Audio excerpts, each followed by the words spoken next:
ಅಣ್ಣವ್ರೆ ನಮಸ್ಕಾರ. ನಮಸ್ಕಾರ. ಏನ್ ತಂದಿದ್ದೀರಾ ಇವತ್ತು ಕುರ್ತಿ ಸೆಟ್ ಇದೆ ಸರ್. ಆದ್ರೆ ಒಂದು ಟಿಪ್ಸ್ ಕೊಡ್ಬೇಕಂತ ಇದ್ದೀನಿ.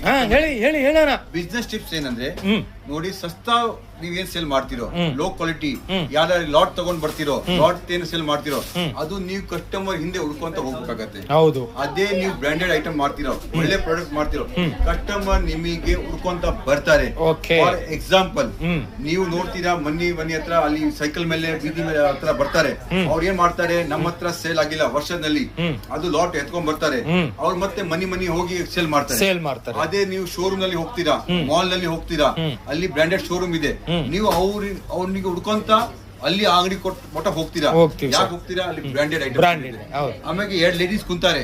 ಆ ಲೇಡೀಸ್ ಏನ್ ಹೇಳ್ತಾರೆ, ನಂದು ಇದು ಲಕ್ಷ್ಮೀಪತಿ ಸೀರೆ, ಇನ್ನೊಬ್ಳು ಹೇಳ್ತಾರೆ ನಂದು ವಿಶಾಲ್ ಸೀರೆ, ಇನ್ನೊಂದು ಹೇಳ್ತಾರೆ ನಂದು ಇದು ಸುಭಾಷ್ ಸೀರೆ. ಯಾರ್ಯಾರ ಅಂಗಡಿಯವ್ರ ಸೈಕಲ್ ಅವ್ರ ಹೆಸರು ಹೇಳಲ್ಲ, ತಿಮ್ಮಪ್ಪನ್ ಕೊಟ್ಟಿರೋ ಸೀರೆ ಯಾರು ಹೇಳಲ್ಲ, ತಿಮ್ಮಪ್ಪ ಅದು ಹೇಳಲ್ಲ, ಎಲ್ಲಪ್ಪಂದು ಹೇಳಲ್ಲ. ಹೇಳೋದ ಹೆಸರು 3-4 ಬ್ರಾಂಡೆಡ್ ಹೆಸರು. ಬ್ರಾಂಡೆಡ್ ಹೆಸರು ಯಾಕಾಗುತ್ತೆ? ಬ್ರಾಂಡೆಡ್ ಐಟಮ್ ಮಾಡಿದ್ರೆ ಬ್ರಾಂಡೆಡ್. ನಮ್ಮ ಹತ್ರ ಪರ್ಚೇಸ್ ಮಾಡಿ, ಯಾರ ಹತ್ರ ಪರ್ಚೇಸ್ ಮಾಡಿ, ಒಳ್ಳೆ ಕ್ವಾಲಿಟಿ ಪರ್ಚೇಸ್ ಮಾಡಿ, 2 ದಿವಸ ಟೈಮ್ ಆಗಿದೆ ಸೆಟ್ ಆಗಿದ್ಮೇಲೆ ಆ ಗಿಡ ಏನ್ ಬೆಳಿತಲ್ಲ ಸರ್, ಅದು ಫ್ರೂಟ್ ಕೊಡುತ್ತೆ, ನೆರಳು ಕೊಡುತ್ತೆ. ಇಲ್ಲಾದ್ರೆ ಬರೀ ಗಿಡ ಬೆಳೆದು ಬಿಡುತ್ತೆ, ನೆರಳು ಬರಲ್ಲ, ಫ್ರೂಟ್ ಬರಲ್ಲ. ಅಂತ ಗಿಡ ಕೂಡ ಇದಾವೆ. ಆ ಟೈಪ್ ಮೆಹನತ್ ಮಾಡಿ ನೆರಳು ಬರ್ಲಿ ಮತ್ತೆ ಫ್ರೂಟ್ ಬರ್ಲಿ. Okay sir. ಕೈಯಲ್ಲಿ ಏನೋ ಇಟ್ಕೊಂಡಿರಾ ಸರ್? ಕುರ್ತಿ ಕಲೆಕ್ಷನ್ ಸರ್, ನಾನ್ ನೋಡ್ತಿರೋ ಬ್ರಾಂಡೆಡ್ ಕಲೆಕ್ಷನ್. ಐಟಮ್ ಹಂಗೆ ಕಸ್ಟಮರ್ ನೋಡ್ಕೊಂತಾನೆ ತಗೊಂಡ್ಬಿಡ್ತಾರೆ. ಓಕೆ.